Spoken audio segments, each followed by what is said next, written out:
The asphalt of Nevada's Route 50 does not simply stretch into the distance. It dissolves into an absolute suffocating abyss. They call it the loneliest road in America, but on a moonless Tuesday at 3 in the morning, lonely is a vast understatement. It is a sensory vacuum. Our protagonist, a stark outline of exhaustion, grips the cracked leather steering wheel of a battered, photorealistic sedan. The dashboard lights cast a sickly, jaundiced glow over the cabin, illuminating the dust motes dancing in the stale air. Outside, the world is a relentless blur of sagebrush and jagged rock formations, swallowed by a darkness so dense it feels heavy. The headlights cut a pathetic, trembling cone of visibility through the black velvet night, like a fading lantern struggling against an encroaching ocean. The engine's persistent hum is the only tether to reality, a fragile mechanical heartbeat keeping the crushing silence at bay. But something in the desert is already waiting, and it does not operate on the spectrum of the scene. It lives in the unseen physics of the air itself. As the car tears relentlessly through the endless night, the wind begins to howl against the rusted chassis. It is not a normal dread. The air rushing over the metal frame creates a specific, brutal resonance, a low-frequency vibration that dips just beneath the threshold of human hearing. This is the realm of infrasound. Science dictates that when sound waves drop below 20 hertz, we stop hearing them with our ears and start feeling them with our organs. The fluid in the eyes begins to vibrate, the stomach drops.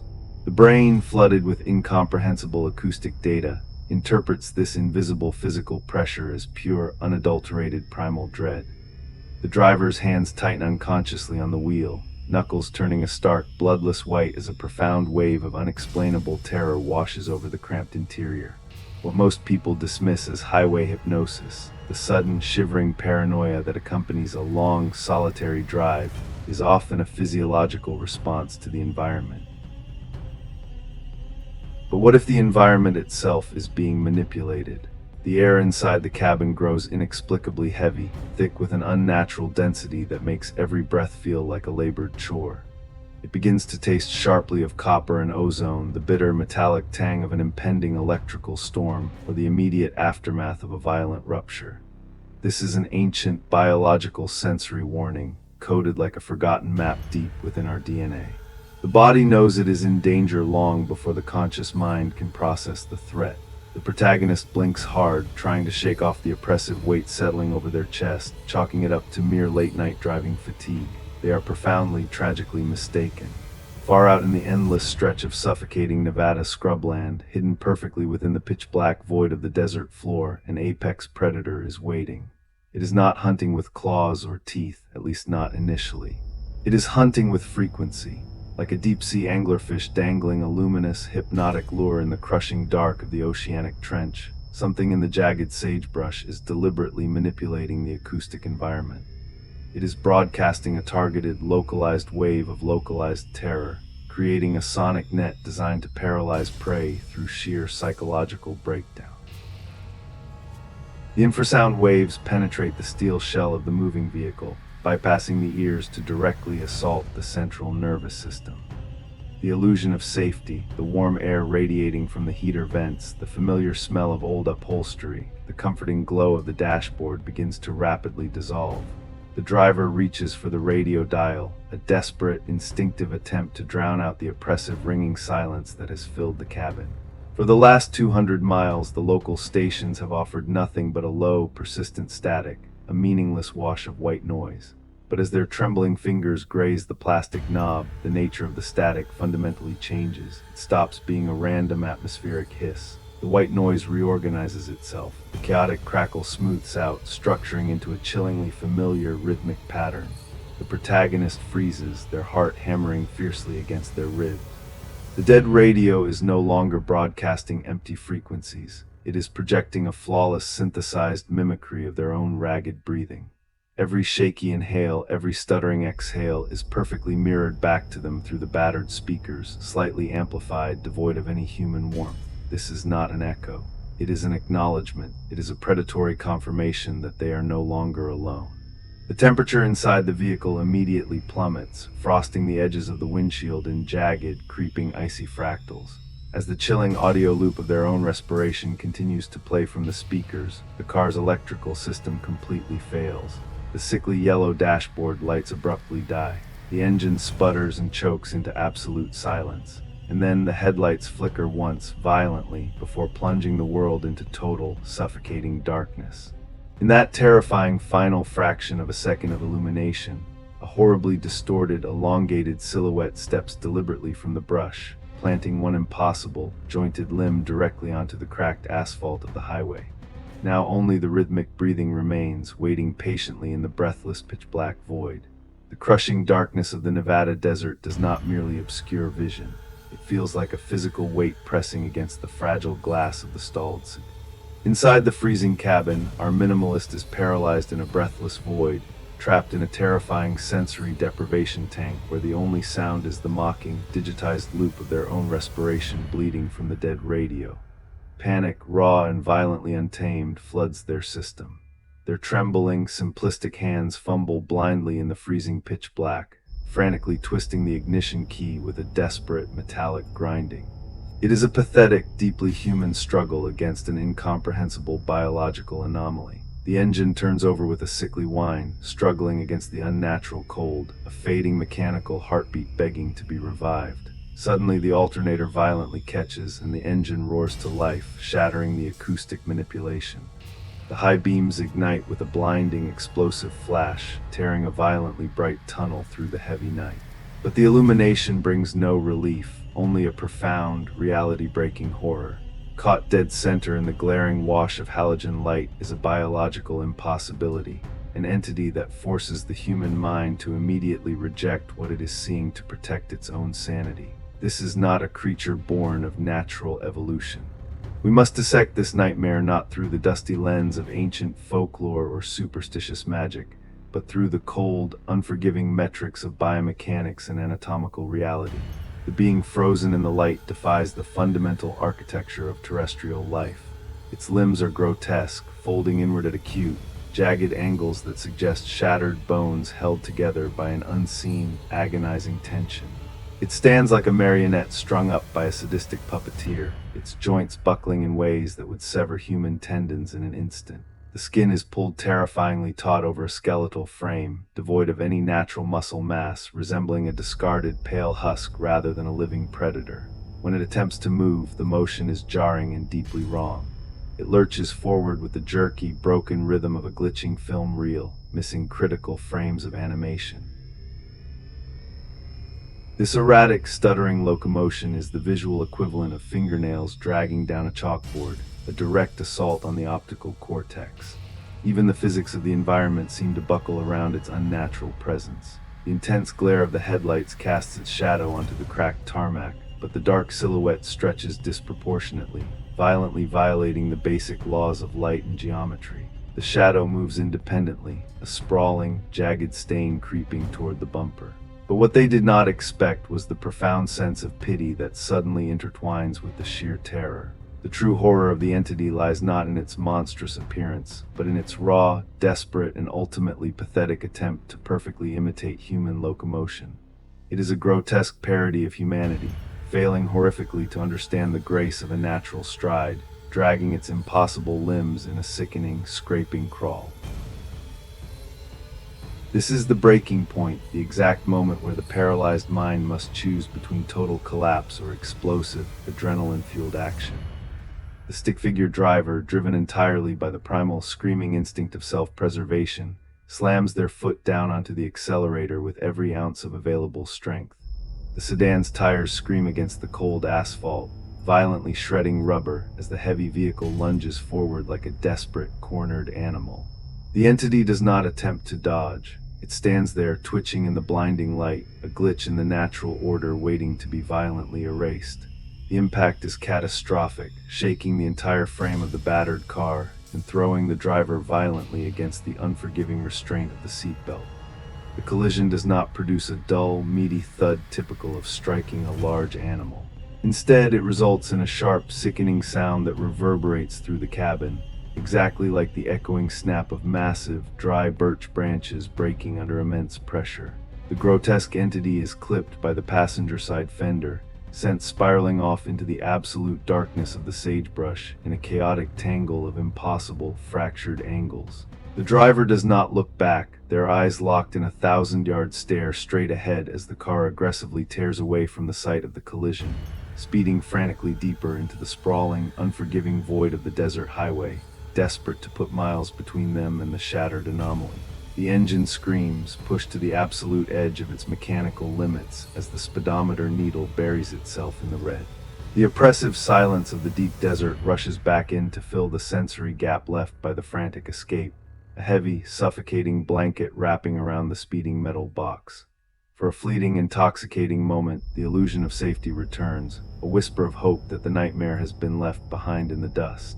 The protagonist lets out a shaky, jagged breath, their minimalist form slumping slightly against the steering wheel in sheer exhaustion. But as the adrenaline slowly begins to recede, leaving behind a hollow chill in their bones, a new, infinitely more terrifying sound emerges from beneath the cold steel floorboards. A heavy, deliberate, rhythmic thumping violently begins against the speeding vehicle's exposed undercarriage. The rhythmic thumping against the exposed undercarriage is not a mechanical failure. It is a violent, deliberate assault. Each heavy strike resonates through the freezing steel floorboards, sending agonizing vibrations directly into the protagonist's souls. The sheer terror is no longer just optical or auditory. It has become intensely physical, an aggressive invasion of the vehicle's supposed sanctuary. The battered sedan hurtles down the suffocating black void of Route 50, its screaming engine threatening to tear itself apart, yet the pounding below matches the vehicle's speed perfectly. It is as if the glitching entity from the collision has somehow fused itself to the chassis, a parasitic anomaly refusing to be dislodged. The driver grips the cracked steering wheel, their stark outline vibrating with raw adrenaline waiting for the floor to rupture. Then, as abruptly as the nightmare began, the aggressive hammering ceases. It does not fade away, it simply vanishes, replaced instantly by the monotonous, deafening roar of the tires chewing the cold asphalt. The sudden absence of the threat is almost as agonizing as the assault itself, leaving a hollow, echoing paranoia in the cramped cabin. The driver exhales a jagged, shuddering breath, the condensation freezing against the interior glass. But the human mind is a fragile instrument, entirely unequipped to process prolonged exposure to such visceral, reality-bending trauma without instituting severe defensive measures. The brain, flooded with toxic levels of cortisol and absolute exhaustion, begins to frantically search for an escape hatch, a way to disconnect from the waking nightmare. It finds that escape in the rhythmic, hypnotic geometry of the long, empty road ahead. This profound psychological retreat is clinically documented as highway hypnosis, a severe neurological dissociation where the conscious mind entirely detaches from the physical act of driving. The harsh, piercing glare of the headlights illuminates the endless parade of dashed yellow center lines, turning the asphalt into a mesmerizing, high-speed conveyor belt. To the exhausted, traumatized eyes of our stark avatar, these rhythmic, flashing lines slowly cease to be mere paint. They warp into a pulsing, glowing hypodermic needle, rhythmically injecting a heavy, anesthetic exhaustion directly into the optic nerve. The stark lines become the pendulum of a sinister metronome, swinging back and forth, dragging the protagonist's consciousness down into a deep, automated trance. The physical body continues to steer, to accelerate, to operate the machinery flawlessly, but the pilot has completely vacated the cockpit. In this profound state of dissociation, the concept of time becomes entirely fluid, a meaningless construct unraveling in the pitch-black desert. The dashboard clock, glowing with a sickly pale green luminescence, reads exactly 1:14 in the morning.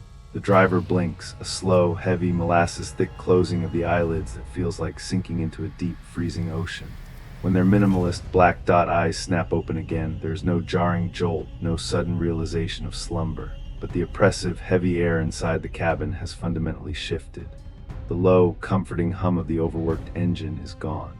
The sickly green numbers on the dashboard clock now read 4:42 in the morning. The transition is violent in its utter silence. Over 3 hours of absolute, terrifying nothingness have been surgically excised from the driver's memory, leaving a gaping, bleeding void in their timeline. But what they didn't expect was the horrifying reality of their new geographic location. The vehicle is no longer hurtling down the asphalt artery of the main highway. It is completely stationary, tilted at an awkward, unsettling angle on a rough, gravel-strewn dirt shoulder entirely engulfed by the wilderness. The protagonist's simplistic hands tremble violently as they reach for the ignition, twisting the key in a frantic, desperate plea for mechanical life. The engine offers nothing but a pathetic, hollow, clicking sound. The harsh truth is displayed on the dashboard. The fuel gauge needle rests firmly on empty, a mechanical impossibility given the tank was more than half full at the exact moment the trance began. They are hopelessly stranded, marooned in the freezing, absolute isolation of the wasteland, kilometers away from the illusion of the highway. The visceral fear of losing complete control of one's own physical timeline is a uniquely agonizing brand of terror. It is the realization that the body was hijacked, piloted by an unknown automated protocol through the dark. The driver slowly pushes open the heavy, groaning metal door, stepping out of the protective shell of the cabin and into the biting, aggressive cold. The temperature is brutal, stripping the residual heat from their minimalist frame in seconds, acting like a physical predator sinking invisible teeth into their stark geometry. The pale light of an indifferent moon barely penetrates the suffocating blackness, casting long, sickly shadows across the jagged scrubland. The silence out here is not empty, it is pregnant, heavy with an unseen presence. The protagonist clicks on a small flashlight. Its weak beam sweeps across the frozen dirt, revealing a terrifying truth. A perfect row of fresh human footprints circles the dead vehicle, slowly leading outward into the vast, endless black dunes. They did not walk out here alone, and whatever drove them is waiting in the freezing, desolate dark ahead. The biting desert cold is not merely a drop in temperature, it is an aggressive, predatory force. Our protagonist stands paralyzed on the desolate dirt shoulder, staring at the perfect row of human footprints trailing off into the suffocating black dunes. The stark reality of the geographic isolation hits with the blunt force trauma of a physical blow. The ambient temperature has plummeted drastically, stripping the residual warmth from their stark geometry in mere seconds. This is not the refreshing chill of an autumn evening. It is a hostile, absolute zero vacuum designed to systematically shut down biological functions. Every ragged exhale materializes in the freezing air as a thick, white plume of condensed terror. The silence is no longer an absence of sound, but a heavy, ringing pressure against the eardrums, isolating them in a vast, indifferent wasteland. Driven entirely by the raw, screaming instinct of thermal self-preservation, the driver retreats into the dead, battered sedan, slamming the heavy metal door against the encroaching void. The interior offers no sanctuary, only a claustrophobic steel coffin rapidly matching the freezing temperature of the hostile exterior. The minimalist hands tremble violently, fumbling with the dashboard controls in a desperate, futile attempt to conjure a spark of electrical life. The engine remains a silent block of freezing iron. However, the electrical system does not completely fail. In a bizarre, inexplicable surge of residual power, the small backup camera screen mounted on the center console suddenly flares to life. It does not display the standard, grainy night vision feed. Instead, the monitor glitches, its pixels violently tearing before stabilizing into a high-contrast, pulsating thermal imaging mode. This technological anomaly strips away the blinding cover of the night, revealing the terrifying, unseen physics of the surrounding desert. We must understand the stark mechanics of thermal decay to grasp the sheer horror unfolding on the glitching screen. Every living entity acts as a biological furnace, radiating infrared energy into the environment. When a massive, warm-blooded creature moves through a freezing landscape, it leaves behind a residual heat signature, a temporary ghost of its physical presence. The camera is now translating these invisible infrared waves into a harsh, glowing visual spectrum. The screen paints the surrounding pitch-black scrubland as a vast, dead ocean of freezing blue and abyssal black, completely devoid of any natural warmth. But what they didn't expect was the undeniable, glowing evidence of proximity. As the driver stares intensely at the glowing monitor, their breath catching painfully in their throat, the screen reveals a deeply unnatural disruption in the thermal landscape. Slowly fading into the freezing blue brush, a series of massive, violently glowing red footprints burns against the cold background. These are not the small, neat human tracks they witnessed earlier in the dirt. These thermal impressions are immense, radiating a furious, angry orange heat that suggests something incredibly massive and intensely hot has just walked past the rear bumper. The heat signatures are slowly cooling, the edges bleeding into the surrounding blue, meaning the entity passed by mere seconds ago, slipping silently through the blind spots of the vehicle. The realization hits like a physical shockwave. The threat is completely invisible to the naked eye, masked perfectly by the suffocating darkness, yet it is undeniably, mathematically present on the glowing digital monitor.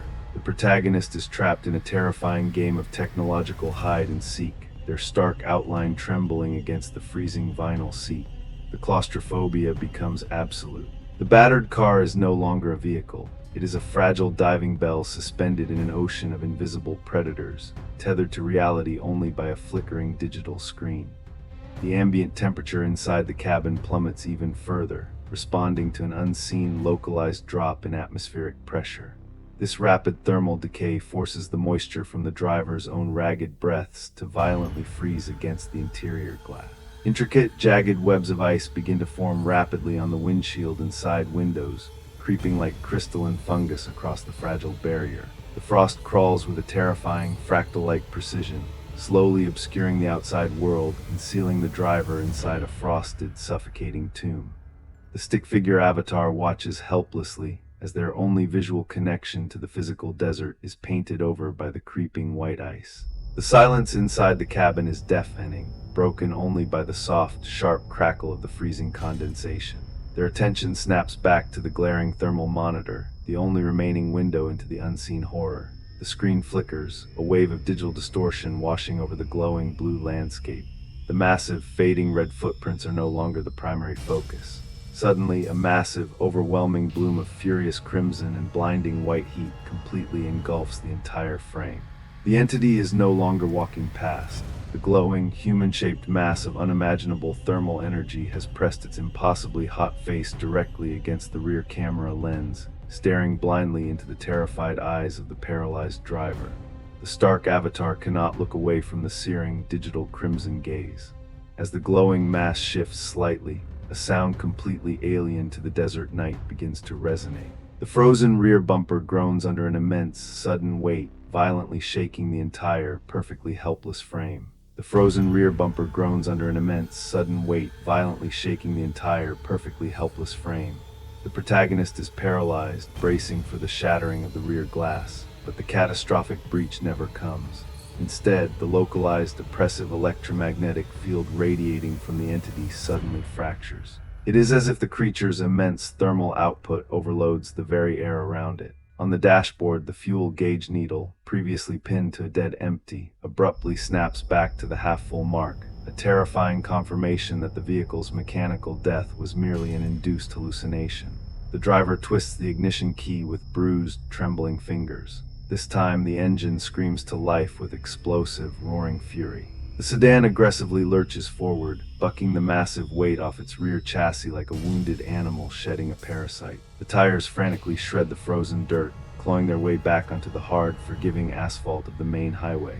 The vehicle hurtles blindly through the suffocating blackness for an indeterminate eternity, the driver operating on raw, unadulterated survival instinct. Eventually, a sickly, unnatural glow bleeds through the frosted windshield. It is a lone, flickering neon oasis, a desolate rest stop standing entirely alone against the immense void. To the exhausted human mind, any light signifies safety, but this illumination offers no warmth. It buzzes with a harsh, aggressive fluorescent frequency, casting a jaundiced, sickening yellow hue across cracked concrete. The isolated structure sits in the darkness like a decaying tooth in the jaw of the desert, a monument to profound geographic loneliness. The protagonist throws the car into park beneath the buzzing canopy, their stark geometry vibrating with the fading echoes of adrenaline. They have found civilization, but the silence here is entirely different from the wild desert. It is synthetic, expectant, and deeply wrong. Stepping out of the idling vehicle, the driver enters a terrifying psychological construct known as a liminal space. These are environments strictly designed for transition, not destination, like empty parking lots at 3 in the morning.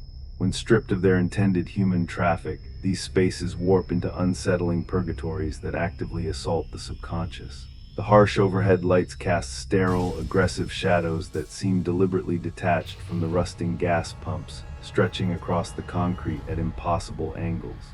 The stark avatar walks toward the sliding glass doors, desperately seeking any shred of normalcy, any anchor to the waking world. But what they did not anticipate was the heavy, suffocating atmosphere waiting immediately beyond the glass. The automatic doors slide open with a dry mechanical scrape, exhaling a breath of unnaturally stale air into the freezing night. The interior of the deserted convenience store is a masterclass in predatory architecture. The air inside is thick and aggressively stagnant, carrying the sickening, faint aroma of ancient dust mixed with the sour tang of spoiled milk.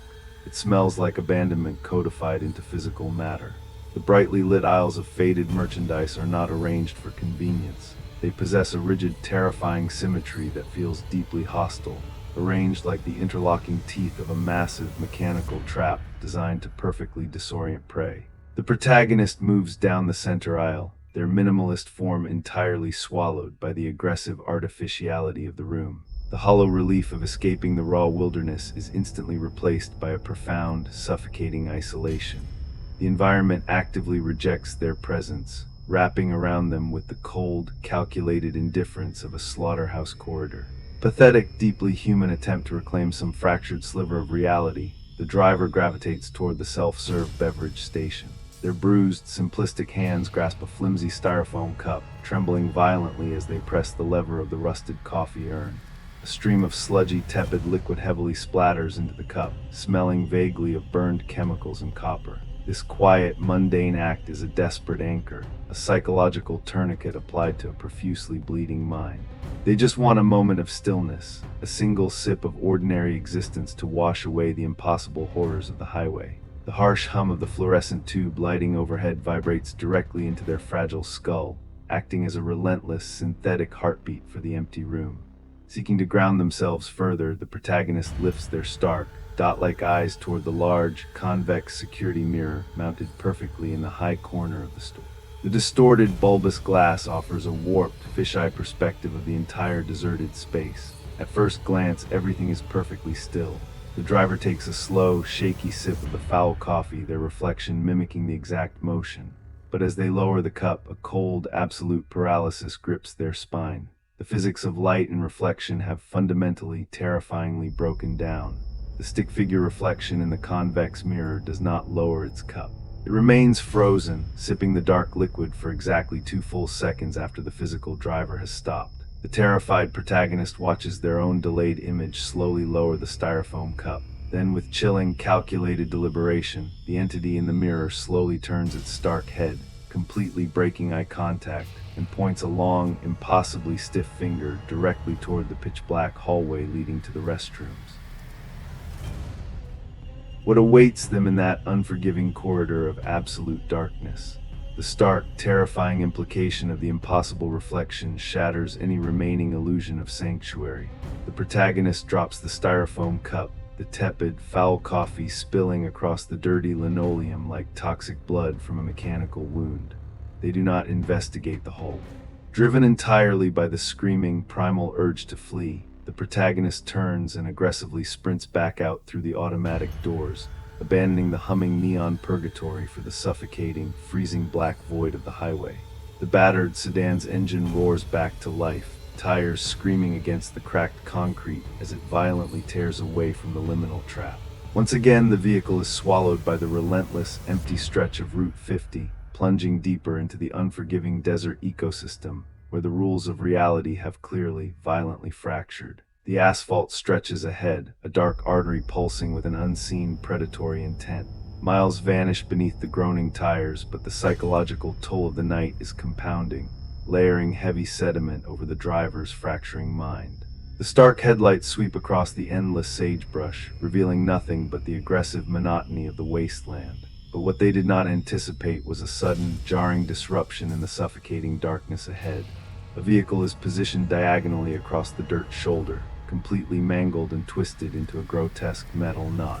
Its hazard lights are still violently flashing, casting an eerie, rhythmic orange glow across the cracked road. The blinking illumination pulses in a frantic, stuttering pattern, exactly like the dying heartbeat of a massive, mechanical beast bleeding out on the asphalt. The immediate human reaction is an explosive surge of adrenaline mixed with deep, visceral dread.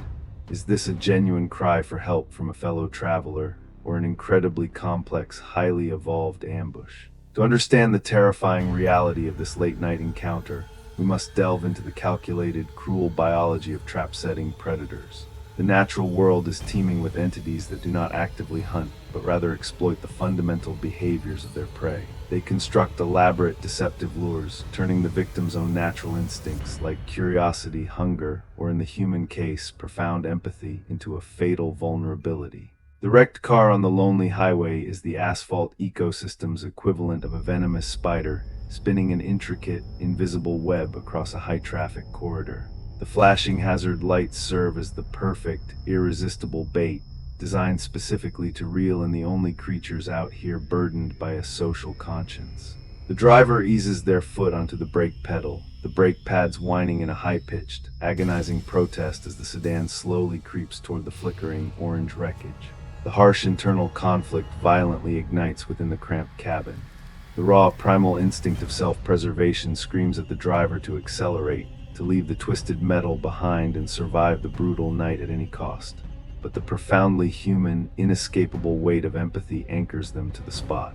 Standing perfectly still beside the smoking, crumpled hood of the wreck is the silhouette of a seemingly injured woman. However, as the headlights wash over her form, a deep, unsettling wrongness instantly permeates the scene.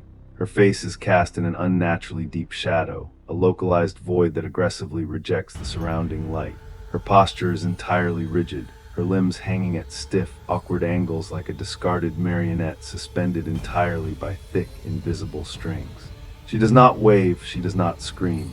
She simply stands in the freezing darkness, waiting with a horrifying, infinite patience. The suffocating silence of the desert seems to converge intensely on this single, agonizing moment. The protagonist, trembling with a mixture of terror and desperate hope, slowly reaches for the manual window crank. The glass grinds down with a dry, excruciating squeal, exposing the vulnerable interior of the cabin to the freezing, predatory. The driver leans slightly toward the gap, opening their mouth to call out, to offer salvation to the stranded figure. But before a single, ragged syllable can escape their throat, the terrifying reality of the ambush is finally revealed. The woman does not speak.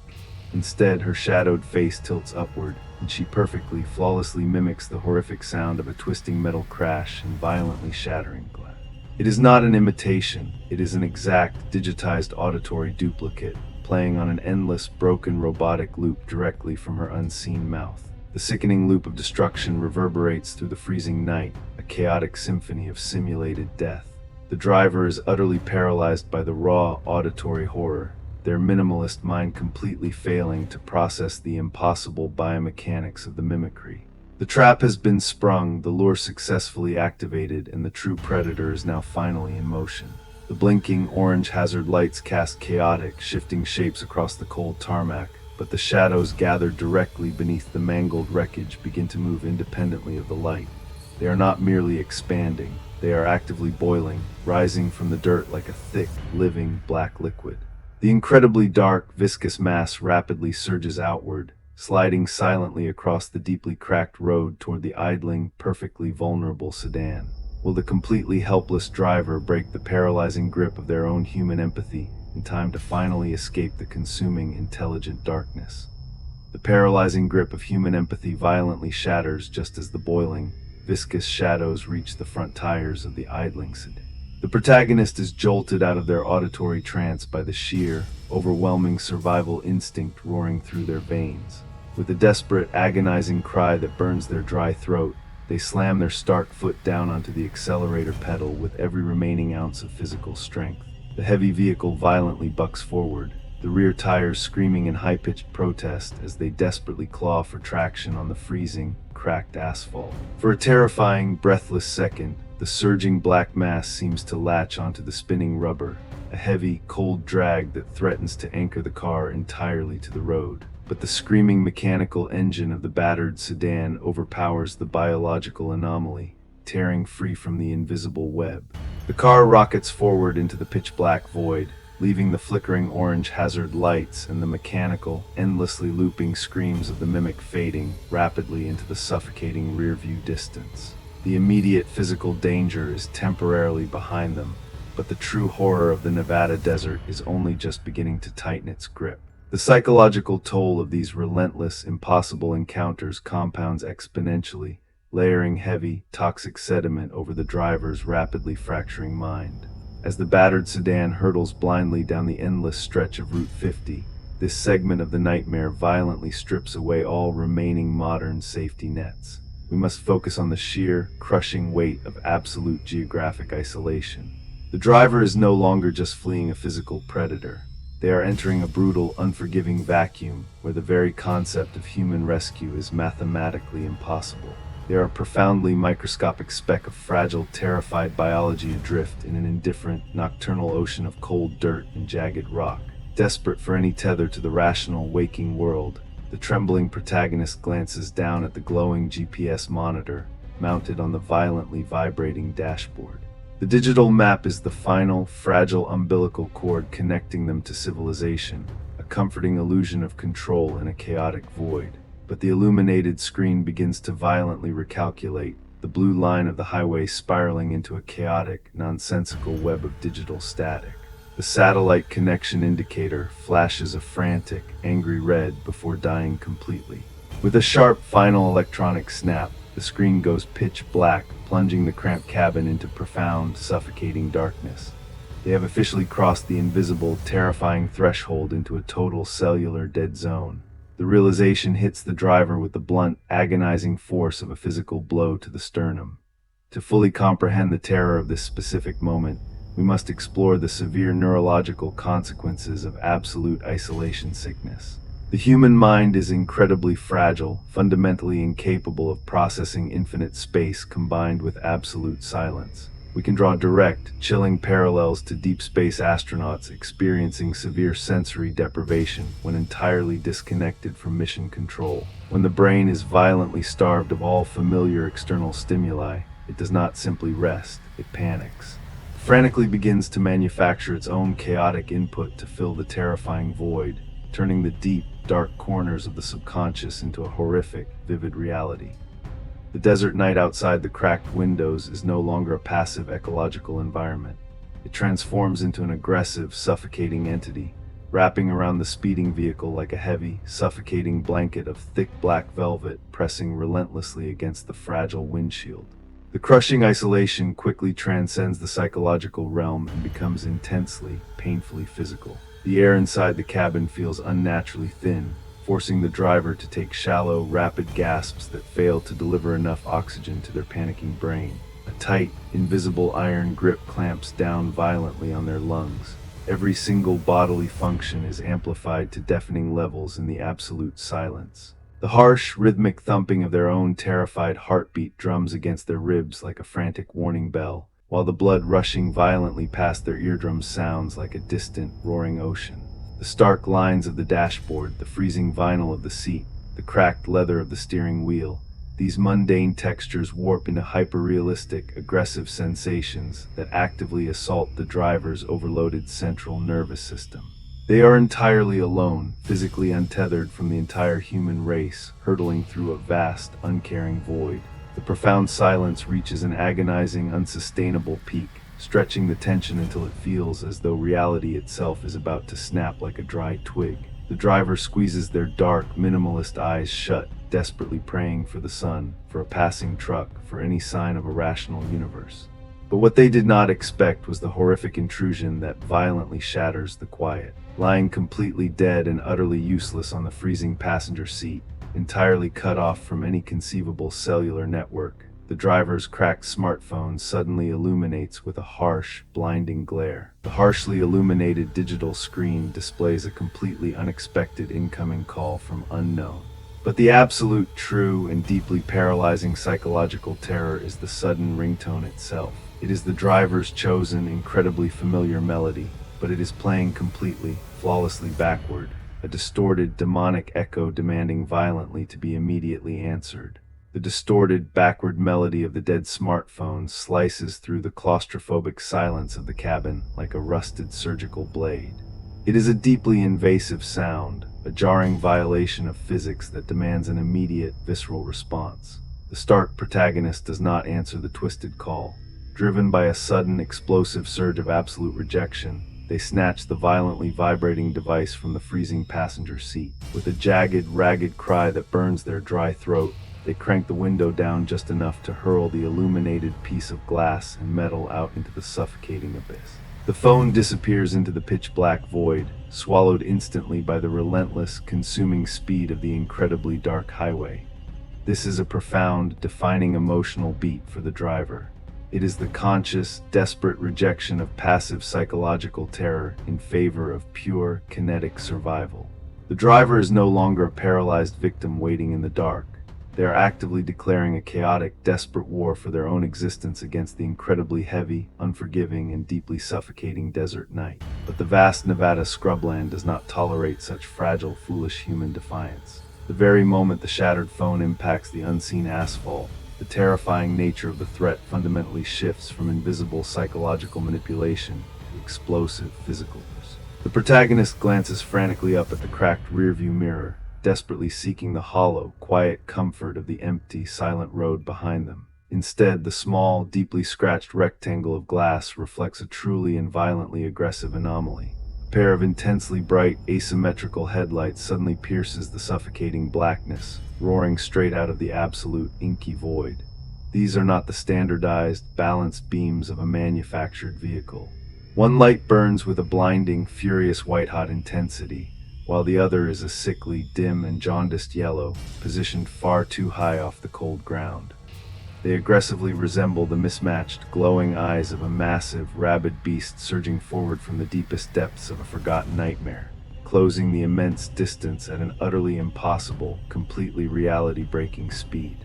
The sudden, terrifying pursuit instantly transforms the once empty highway into a lethal, high-speed geometrical grid. We must analyze the unforgiving topography of a chase in a perfectly open plain to truly understand the absolute vulnerability of the absolutely hunted prey. There are absolutely no narrow alleyways to desperately dart into, no dense, protective concrete jungles to break the predator's line of sight. It is a brutal, strictly linear equation of horsepower, kinetic friction, and raw, bleeding survival instinct.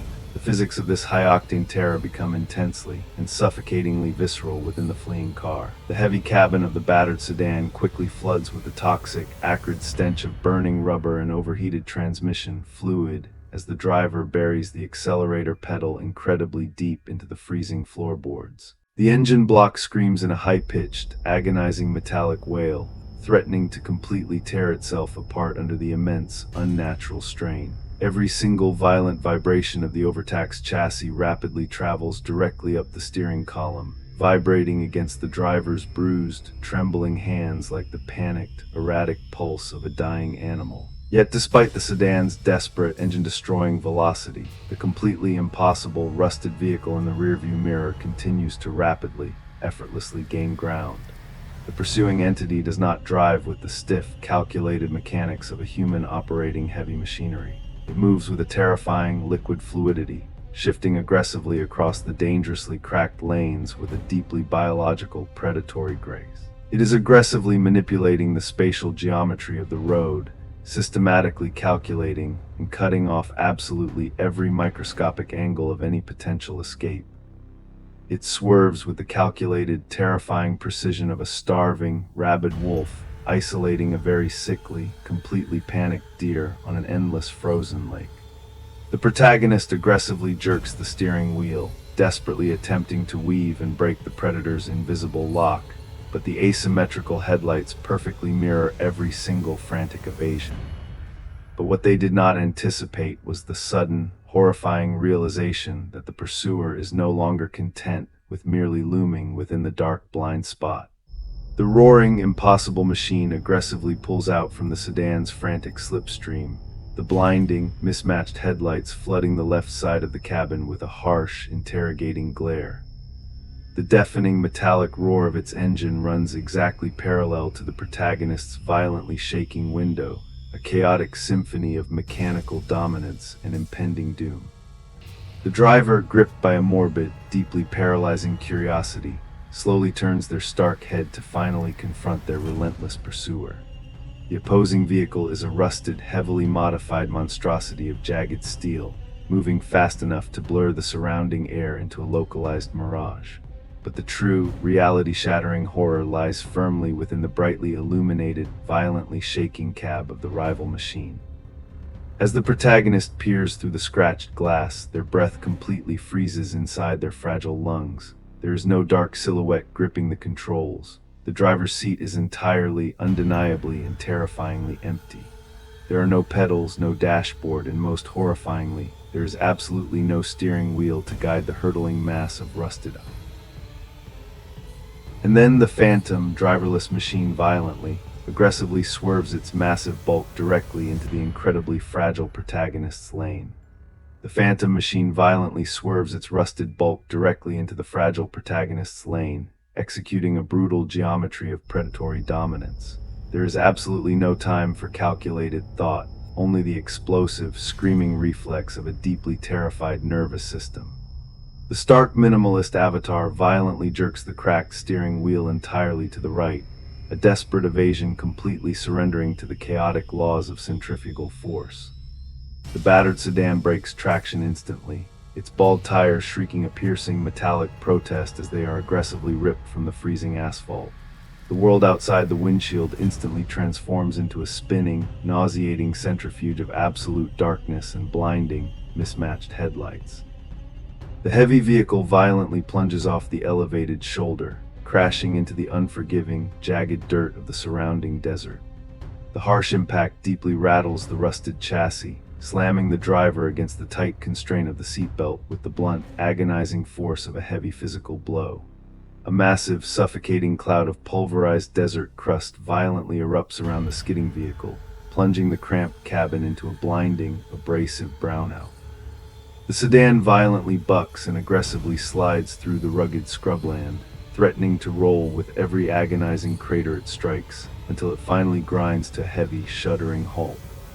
The overworked engine desperately gasps for oxygen, choking on the thick, invasive dust before stalling entirely, dropping the freezing environment back into an absolute, terrifying silence. For a long, breathless eternity, the trembling protagonist simply sits frozen in the suffocating dark, their minimalist lungs desperately pulling in ragged, shallow breaths that taste heavily of pulverized rock and bitter copper. The raw edge of survival is a deeply isolating, traumatic plateau. They have miraculously avoided a catastrophic collision, but the profound psychological shockwave leaves them completely hollowed out, a fragile, vibrating shell of pure, unadulterated adrenaline. As the suffocating sediment slowly begins to settle back down onto the frozen earth, a chilling, deeply unsettling realization begins to bloom in the driver's rapidly fracturing mind. The deafening, aggressive roar of the pursuing phantom machine has entirely ceased. There was no echoing sound of a massive, metallic impact, no violently grinding gears, and absolutely no screech of halting brakes. The harsh, interrogating glare of the asymmetrical headlights has completely vanished, swallowed entirely by the relentless empty night. Driven by a morbid, terrifying curiosity that constantly battles raw survival instinct, the stark protagonist slowly pushes open their dented door. They step cautiously out onto the freezing dirt, their bruised, simplistic hands gripping a heavy metal flashlight retrieved from the cluttered glove box. They are stepping directly onto a fresh, terrifying crime scene, stepping into the desperate role of an utterly unqualified forensic investigator forced to analyze an impossible, twisted anomaly. The weak, trembling beam of the flashlight violently slices through the lingering dust, frantically sweeping back and forth across the elevated asphalt of the lonely highway. The protagonist actively searches for the twisted, smoking wreckage of the driverless monstrosity, anticipating a chaotic, burning mass of shattered steel. But what they did not anticipate was the absolute, pristine emptiness of the road. The phantom vehicle has completely, utterly vanished from the physical plane. The driver drops the beam lower, carefully scanning the dirt shoulder for the deep, violent gouges that massive tires would undeniably carve into the earth during a frantic swerve. There are absolutely no tracks. The only disturbed earth belongs entirely to the protagonist's own desperate plunge into the dark scrubland. The heavy, pursuing machine did not merely drive away, it simply ceased to exist, evaporating like a malicious, toxic hallucination conjured by the isolated desert. Yet the desolate highway is far from completely undisturbed. As the stark avatar cautiously approaches the very edge of the tarmac, a profound, aggressive wave of localized, immense heat forcefully pushes against their incredibly fragile geometry. It is not the residual warmth of a passing engine. It is a violent, furious thermal radiation that feels exactly like standing directly before an open blast furnace. The flashlight beam hits the exact patch of road where the phantom machine had violently merged into their lane, revealing a terrifying, deeply impossible chemical reaction. The thick, hardened asphalt is not merely scorched, it is actively, aggressively bubbling. Thick, toxic plumes of deep, dark smoke curl upward from the rapidly melting tar, smelling horribly of burning chemicals and ancient earth. The immense heat aggressively radiating from the road fundamentally warps the freezing air above it, creating a shimmering, hallucinatory lens. This shimmering lens distorts the desert landscape into a liquid, waking nightmare. The minimalist driver stands totally paralyzed, witnessing the terrifying intersection of supernatural events and harsh physical evidence. Within the furiously bubbling tarmac, massive, impossibly deep impressions actively defy all earthly logic. They are clearly not mechanical tire tread marks. Instead, they are massive, heavily clawed footprints permanently fused into the rapidly hardening, smoking slag. The sheer, staggering scale suggests a bipedal entity of pure, unadulterated thermal rage. The jagged edges of these prints still intensely glow with an angry orange luminescence, violently rejecting the freezing atmospheric air. The stark avatar fearfully traces the undeniable path of these smoking tracks. They do not lead far away. They lead directly under the protagonist's idling car, waiting in absolute silence. The furious orange glow of the impossible footprints pulsating directly beneath the battered sedan fundamentally breaks the protagonist's fragile grip on reality. Our protagonist stands completely paralyzed on the freezing dirt shoulder, staring into the pitch-black undercarriage of their own vehicle with wide, terrified eyes. The profound terror is no longer a distant, pursuing machine. It is a localized, smoldering threat permanently fused to the very ground they occupy. But before the paralyzed mind can dictate a frantic, desperate escape, the Nevada desert executes a terrifying, macrocosmic shift. The suffocating, heavy silence that had previously blanketed the desolate landscape is violently ripped away, replaced by a sudden, unnatural vacuum. The ambient temperature, which had been a freezing, predatory force, abruptly and inexplicably spikes, turning the night air into a thick, suffocatingly warm liquid. The atmosphere itself is actively turning hostile, shifting the narrative from localized biological horror to grand, devastating, and inescapable meteorological nightmare. Far out on the pitch-black horizon, the starless sky begins to aggressively boil. A massive, towering wall of unnatural darkness is rapidly building, rising like a bruised, necrotic lesion against the already black void. To understand the sheer, terrifying impossibility of this approaching front, we must view it through the strict, unforgiving lens of atmospheric physics. Whether systems fundamentally obey the rigid laws of thermodynamics and predictable prevailing air currents. Yet this colossal, churning mass of pulverized earth and localized pressure is violently moving in direct opposition to the established prevailing winds. It is actively carving its own chaotic path across the desert floor, completely ignoring meteorological law with the calculated, deliberate aggression of a conscious, predatory entity. The towering storm front resembles a massive, collapsing tidal wave of deep red dust, suspended in the dying night sky like a falling, apocalyptic curtain preparing to violently bury the fragile world resting helplessly far below. As the colossal wall of abrasive earth hurtles aggressively closer, the air immediately surrounding the paralyzed driver fundamentally alters.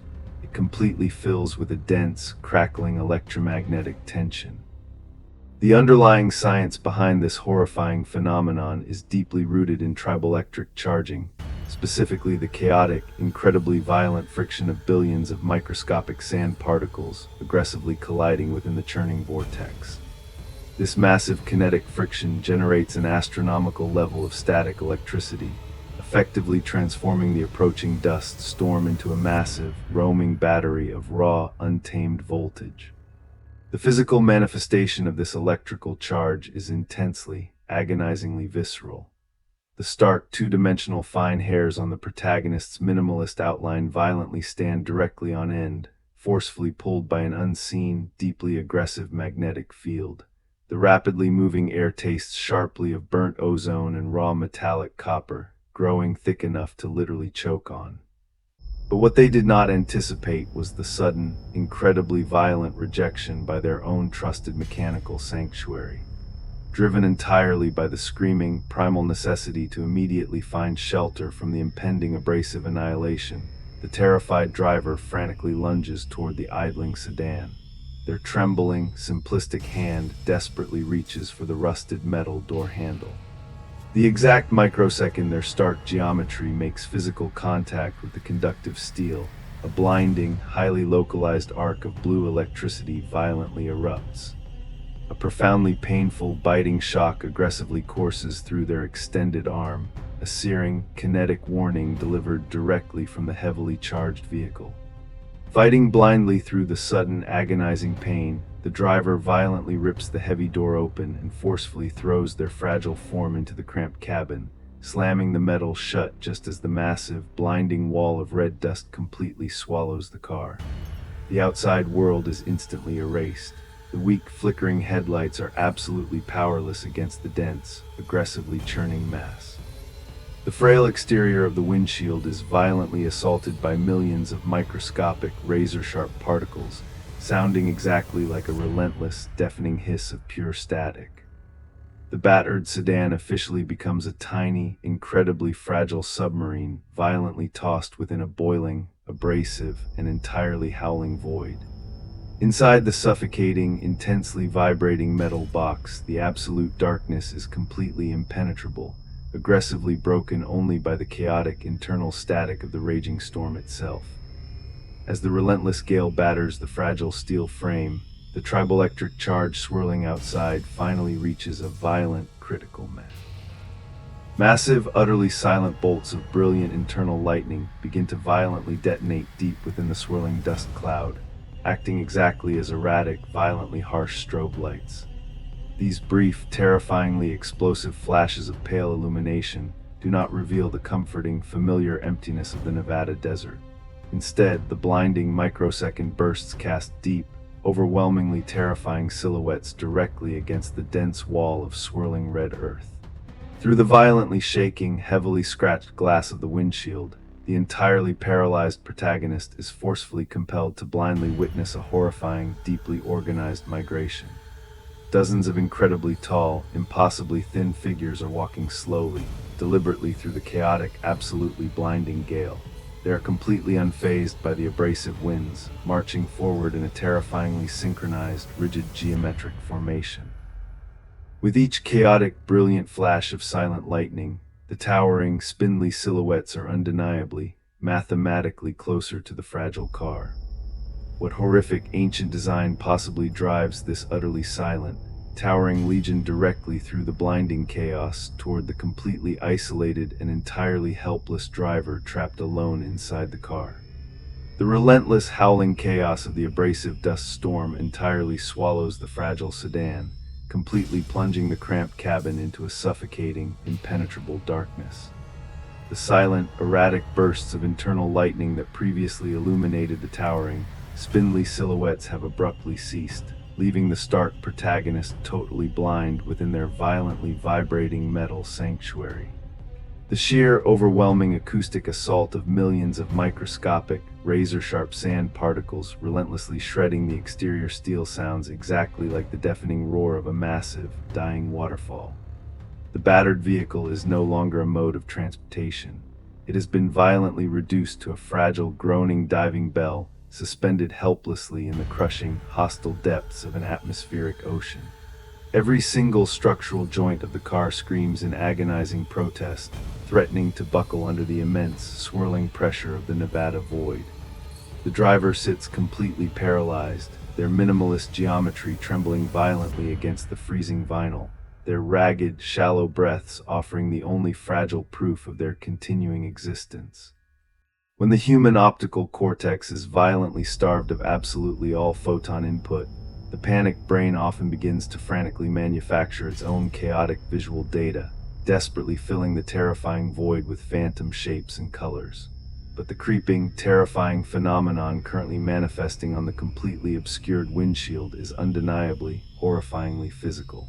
It does not originate from the fractured subconscious of the traumatized driver. Deep within the absolute suffocating blackness of the raging storm, a faint, deeply unnatural illumination begins to slowly bleed through the heavily scratched glass. We must pivot our understanding of this nightmare from meteorological terror to a profoundly disturbing evolutionary anomaly. The isolated Nevada scrubland is actively mirroring the brutal alien biology of the deep oceanic trench, a lightless realm where apex predators utilize highly advanced predatory chemical reactions to actively dominate their completely blind ecosystem. The faint, creeping light is not the warm, comforting yellow of a distant street lamp or the angry, thermal orange of the melting tarmac. It is a sickly, radioactive green, a deeply toxic hue that instantly triggers a profound biological revulsion within the helpless driver. This is the terrifying terrestrial application of bioluminescence. Much like a monstrous abyssal predator generating its own hypnotic light to mesmerize and attract unsuspecting prey in the crushing oceanic depths, the unseen entity stalking the sedan is utilizing localized biochemical illumination to fundamentally alter the battlefield. The faint green glow does not pierce the thick dust like a beam. It smears thickly against the exterior glass, completely unfazed by the violent abrasion of the howling wind. It moves with a terrifying, viscous deliberation, a glowing, unnatural fluid slowly coating the fragile barrier separating the fragile protagonist from the roaring abyss. As the radioactive hue intensifies, the true, horrifying nature of the bioluminescent substance is slowly, agonizingly revealed. It is not merely a glowing vapor, it is a thick, highly viscous mucus, actively dripping down the violently vibrating windshield like the toxic, infected blood of a dying star. The sickly light casts a deeply unsettling, jaundiced pallor over the interior of the cramped cabin, illuminating the trembling, stark outline of the completely paralyzed driver. The sheer emotional weight of the moment is profoundly crushing. The desperate, entirely human hope that the raging storm would act as a chaotic, protective cloak against the desert's anomalies is violently shattered. The blinding dust is not hiding the vehicle from the towering silhouettes. It is actively providing the perfect, lightless canvas for the predator's highly evolved chemical tracking system. But what they did not anticipate was the terrifying, intricate patterns slowly emerging within the glowing, smeared sludge. The glowing mucus is not dripping randomly. It is being actively, deliberately applied. Through the violently shaking, sickly green lens of the coated windshield, the terrified protagonist can clearly trace the massive, erratic, and deeply swirling fingerprints of an unimaginably large appendage dragging slowly across the exterior glass. The sheer scale of the glowing whorls and unnatural ridges suggests a biological structure completely foreign to the established terrestrial record. The entity is literally painting the vehicle, tagging the rusted steel coffin with a brilliantly glowing, inescapable chemical marker. The intense contrast between the incredibly fragile, perfectly still stick figure hiding within the metallic shell and the massive, glowing, toxic threat casually caressing the outside is a masterclass in claustrophobic primal terror. The protagonist's chest heaves violently, the raw panic freezing the thick, heavily condensed moisture accumulating rapidly on the interior of the cold glass. Driven by a morbid, entirely self-destructive necessity to clearly see the architect of this glowing nightmare, the stark avatar slowly, agonizingly raises their trembling. Their simplistic, bruised fingers gently press against the freezing interior of the windshield, dragging slowly downward to aggressively wipe away a thick layer of obscuring, frozen condensation. The harsh, squeaking sound of flesh against wet glass is instantly swallowed by the roaring storm outside. For a fraction of a terrifying second, the cleared portal reveals absolutely nothing but the churning, abrasive red void. Then with a sudden, deafening, and violently explosive force that completely shatters the fragile illusion of the glass barrier, a massive, brilliantly glowing, multi-jointed hand aggressively slams directly against the outside of the wiped portal. The sickening impact leaves a perfectly illuminated toxic print. The glowing, multi-jointed handprint burns against the cold glass, a toxic brand on the sanctuary. The violently anticipated shattering never materializes. Instead, the deafening roar of sand particles assaulting the rusted chassis abruptly ceases. It does not fade gradually. The meteorological anomaly simply collapses, evaporating into the night as if a colossal switch has been flipped. The blinding wall of swirling dust rapidly settles back into the frozen earth, leaving behind a heavy, oppressive silence that is infinitely more terrifying than the gale. The battered sedan sits motionless, entombed and pulverized. Inside the cramped cabin, the protagonist remains paralyzed, their stark geometry locked in absolute terror. The sudden absence of the storm creates a sensory vacuum, a crushing quiet feeling exactly like the suffocating pressure at the bottom of a lightless oceanic trench. The profound geographic isolation aggressively reasserts its dominance over the fractured mind. The digital dashboard remains entirely dead, the cellular network permanently severed. But as the trembling hands of the driver blindly trace the underside of the steering column, their simplistic fingers brush against a cold rectangle of ribbed metal. Hidden deep within the rusted shadows of the undercarriage is an ancient analog citizens band radio, a heavy relic of a bygone era bolted haphazardly to the decaying plastic. Driven entirely by a raw desperation for any semblance of human contact, the protagonist furiously twists the oxidized dial. A sharp crackle of electricity spits from the blown, dust-choked speaker, instantly shattering the heavy silence. It is a harsh, deeply abrasive sound, but to the utterly isolated avatar, it represents a desperately needed umbilical cord to a rational reality.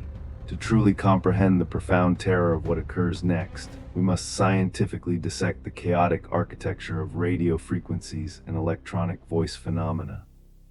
The old analog receiver aggressively scans through vast, invisible layers of atmospheric static and the lingering echoes of cosmic microwave background radiation. The resulting audio is not a clean hiss. It is a violent auditory landscape sounding exactly like the relentless grinding of massive metallic teeth chewing through thick gravel. The driver stares blankly at the glowing amber channel indicator, watching the numbers rapidly cycle through the dead spectrum. They are actively trawling a vast ocean of degraded electromagnetic signals, hoping desperately to snag a random passing transmission. The very nature of signal degradation means that when organic voices are violently compressed and scattered across miles of hostile atmosphere, they often reassemble into deeply unsettling, distorted fragments. The amber dial clicks onto channel 19, the traditional lifeline of the desolate highway network.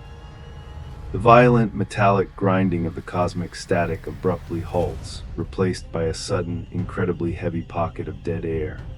The protagonist leans their minimalist frame closer to the blown speaker, their entire existence violently funneled into the desperate act of listening.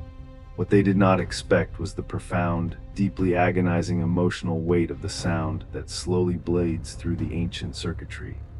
It is not a standardized broadcast, nor is it the distorted mimicry they encountered earlier on the violently melting tarmac.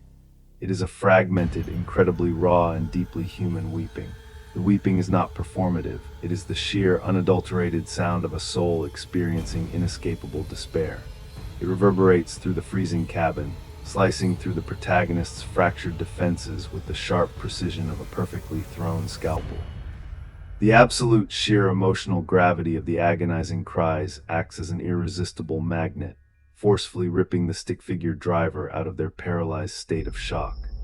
The agonizing sounds are undeniably organic, resonating with a pure, vulnerable humanity that aggressively contrasts with the terrifying biomechanical anomalies of the Nevada void. The protagonist's trembling fingers furiously snatch the coiled microphone from its metal cradle. With a ragged intake of freezing air, they depress the rigid plastic transmission button. Their own voice, sounding small, fractured, and deeply terrified, nervously breaks the heavy atmosphere of the cabin as they desperately plead into the heavy plastic, begging the unseen, weeping stranger to immediately broadcast their exact geographic location. They offer salvation, a desperate promise of rescue forged in the shared crucible of absolute, crushing terror. The exact microsecond the terrified protagonist releases the heavy transmission button, the deeply human weeping abruptly ceases. It does not slowly fade into the cosmic static, nor does it dissolve into the degraded hiss of a lost signal. It is violently, surgically cut off, instantly replaced by a thick, suffocating silence that feels significantly heavier than before. The driver holds their breath, their stark outline trembling violently against the cold vinyl, desperately waiting for a coordinate, a landmark, a fragile plea for help. Instead, the blown, dust-choked speaker emits a single, sharp burst of heavy static, followed immediately by a voice that actively freezes the blood in their microscopic veins. It is not the weeping traveler. The new voice is utterly cold, entirely flat, and completely devoid of any recognizable human emotion, sounding exactly like a lifeless digital recording played from the bottom of a frozen well. It bypasses the analog circuitry and whispers directly into the protagonist's mind. Look in your back seat. The terrified driver's simplistic hand slowly reaches up to adjust the angle of the cracked rearview mirror. The cracked, rectangular glass of the rearview mirror screeches against its rusted plastic joint as the trembling protagonist wrenches it downward. The flat, emotionless digital voice still echoes agonizingly within the freezing confines of their fragile skull.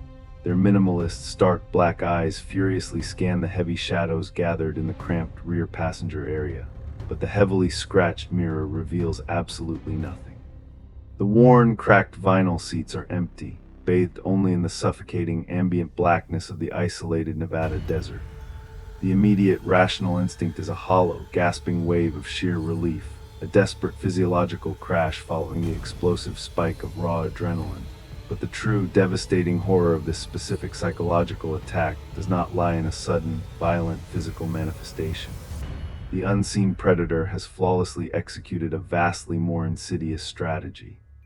It has deliberately, surgically planted a toxic seed of paranoia directly into the soft, unprotected tissue of the driver's rapidly fracturing subconscious mind. To truly grasp the profound vulnerability of our stark avatar in this enclosed environment, we must dissect the flawed, terrifying reality of human optical mechanics. The human eye is not a perfect, high-definition camera constantly recording objective truth. It is a severely compromised biological instrument. Right at the very center of our visual field, where the optic nerve connects to the fragile retina, there is a massive, permanent scotoma, a physiological blind spot devoid of any light-detecting photoreceptors. We do not walk around seeing a massive, black hole in the center of our vision, because the human brain acts as a deceptive software engineer. It seamlessly stitches together adjacent visual data to artificially fill in the terrifying gaps. We exist in a perpetual state of neurological hallucination, blindly trusting a biological processor that actively lies to us to maintain the comforting illusion of a complete, unbroken reality. But what they did not anticipate was how an apex, anomalous predator could actively weaponize this biological glitch. The exhausted protagonist turns their stark head back to face the frozen windshield, gripping the cracked steering wheel until their simplistic joints ache. Immediately, a sickening, heavy sensation washes over the rear of the battered sedan. It is not merely a psychological weight, it is an undeniable physical depression. The rusted, overworked rear suspension groans in high-pitched, metallic agony, audibly compressing beneath a sudden, immense, and invisible mass settling onto the back seat. The entire chassis of the vehicle slowly tilts backward, elevating the front headlights slightly toward the suffocating, starless sky.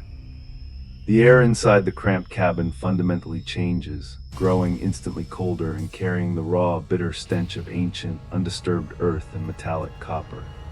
The threat is occupying the exact same physical space, breathing the exact same freezing oxygen, yet it aggressively refuses to be optically registered. This agonizingly slow, calculated invasion triggers a raw, primal panic that bypasses rational thought.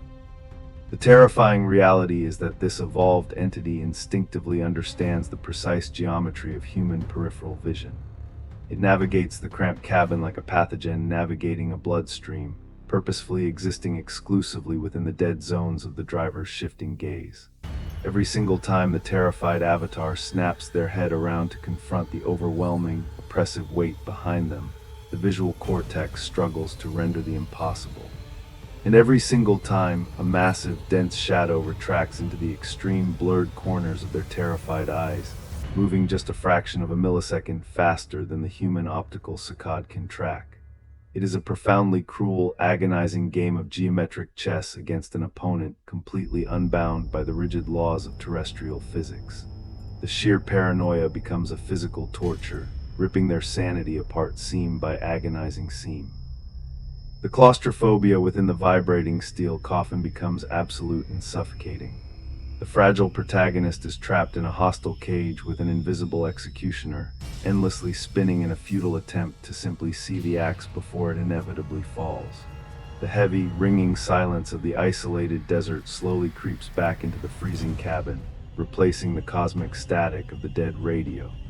The Stark Avatar's ragged, shallow breathing sounds exactly like a deafening, rhythmic drumbeat marking the final, agonizing seconds of their fragile existence.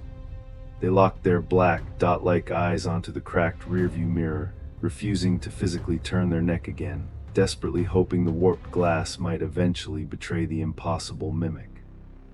The tension stretches into a thin, vibrating wire of pure terror, pulling tighter and tighter across their microscopic geometry until it feels entirely ready to snap. Then the excruciating silence is permanently shattered by a sound that eradicates the last shred of sanctuary. It does not originate from the desert outside, nor does it bleed from the dead dashboard. From behind the trembling driver's minimalist head, a sharp, purely physical tap strikes the inside of the rear window. It is the distinct sound of a dense, overgrown fingernail testing the structural integrity of the freezing glass. The stick-figure protagonist freezes, their nervous system overloading, short-circuiting in the face of absolute proximity. Before they can process the horrifying reality of the strike, the tap is followed by a sound far worse. It is the slow, deliberate, unmistakably heavy mechanical click of the rear passenger door unlocking from the inside. The agonizing mechanical click of the rear door unlocking is the final, shattering blow to the incredibly fragile ecosystem of the cramped cabin. The driver does not turn around. They do not attempt to rationally negotiate with the impossible heavy entity occupying their blind spot. Operating entirely on the explosive, screaming dregs of pure, unadulterated adrenaline and raw fear, the protagonist violently slams their foot down onto the accelerator pedal, burying it unimaginably deep into the violently vibrating, freezing floorboards. The battered sedan's overworked engine shrieks in a high-pitched, metallic agony, violently lunging forward with a sudden, jarring kinetic force that violently throws the entire chassis off balance. The unlocked rear door aggressively swings wide open, violently caught by the rushing, freezing slipstream of the pitch-black desert night, slamming back and forth aggressively on its rusted hinges exactly like a heavily broken, entirely useless mechanical wing. The sheer, chaotic velocity of the desperate escape seems to momentarily dislodge the oppressive, unseen weight from the rear suspension. The heavy, damaged vehicle rockets completely blindly eastward down the heavily cracked asphalt of Route 50, the driver's hands locked in a death grip on the steering wheel, their eyes completely, obsessively fixed upon the suffocating, endless void directly ahead. They are no longer navigating a physical highway. They are desperately outrunning the absolute collapse of their own sanity. But as the violently vibrating speedometer needle climbs higher into the dangerous red zone, a profound, almost imperceptible shift occurs in the atmospheric darkness pressing against the fragile windshield. The oppressive, heavy black velvet of the desert night begins to thin, slowly bleeding into a sickly, pale, and incredibly fragile grayish hue, resting incredibly low upon the distant eastern horizon. To the utterly exhausted, deeply traumatized, and fully broken human mind, any break in the absolute darkness immediately signals profound salvation. The driver's ragged, shallow breathing stutters, catching painfully in their incredibly dry, aching throat as a wave of intoxicating, desperate relief violently crashes over their fractured nervous system. This pale light is interpreted as the glorious, undeniable approach of the morning sun, a celestial reset button promising to aggressively burn away the impossible anomalies of the suffocating night. But we must analyze this fragile illumination through the cold, unforgiving metrics of astronomical reality. What the terrified protagonist is witnessing is not the actual truth. It is a highly deceptive, deeply cruel astronomical phenomenon scientifically classified as zodiacal light, colloquially and terrifyingly known to ancient astronomers as the false dawn. It is the ultimate cosmic betrayal. This ghostly, triangular glow is not generated by the rising sun breaking over the curvature of the Earth. Instead, it is the faint, scattered reflection of sunlight bouncing off a massive, ancient disk of microscopic interplanetary dust particles drifting aimlessly in the deep, freezing vacuum of the inner solar system. It is a dead, lifeless illumination, a cosmic mirage actively lying to the desperate, freezing observer. The driver eases their trembling foot slightly off the accelerator, allowing a fragile, deeply human hope to momentarily blossom within their violently bruised chest. They wait in agonizing suspense for the pale gray band to burst into the brilliant, warming gold of a true sunrise. But the light stubbornly refuses to brighten. It simply hangs there in the desolate sky, freezing the entire landscape in an eerie, flat, completely shadowless purgatory. The psychological devastation of this failed promise is an unimaginably raw, emotional gut. It is infinitely more cruel than the absolute darkness, because it actively offered salvation only to violently snatch it away, replacing it with a sterile, unchanging twilight. The Nevada scrubland is revealed not in the comforting, vibrant colors of the waking world, but as a vast, decaying wasteland bathed in a sickly, monochromatic ash. The bruised protagonist stares through the violently vibrating windshield, the crushing realization slowly freezing the blood in their veins. The night is completely, undeniably far from over.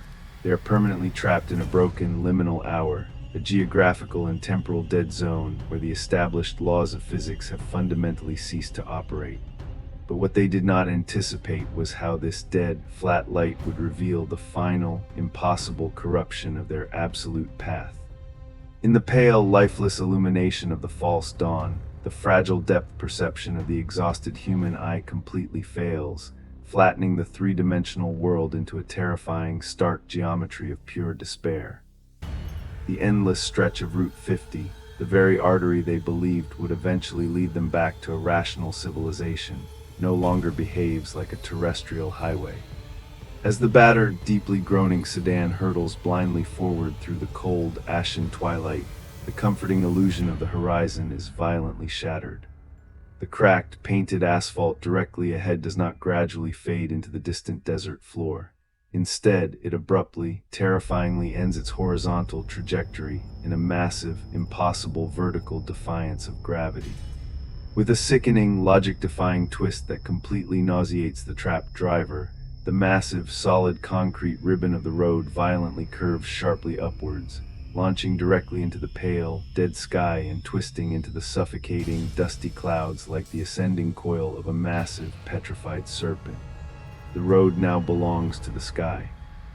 The battered, rusted sedan screeches to a violent, shuddering halt, its bald tires smoking against the freezing tarmac as the impossible vertical ascension of the road completely overwhelms the driver's visual cortex. The protagonist is forcefully pinned back against the cracked vinyl seat, their chest heaving with ragged, terrified gasps as they stare up through the violently vibrating windshield.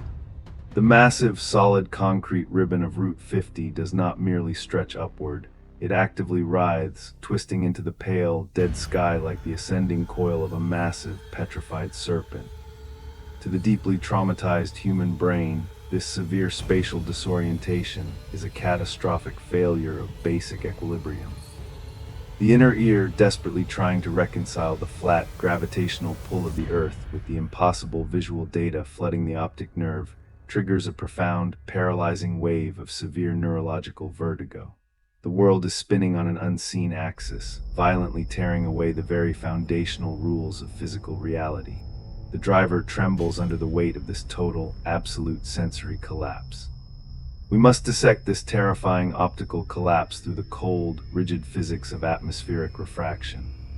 The isolated Nevada desert is not merely a geographic location, it is a brutal, hyperactive thermal crucible.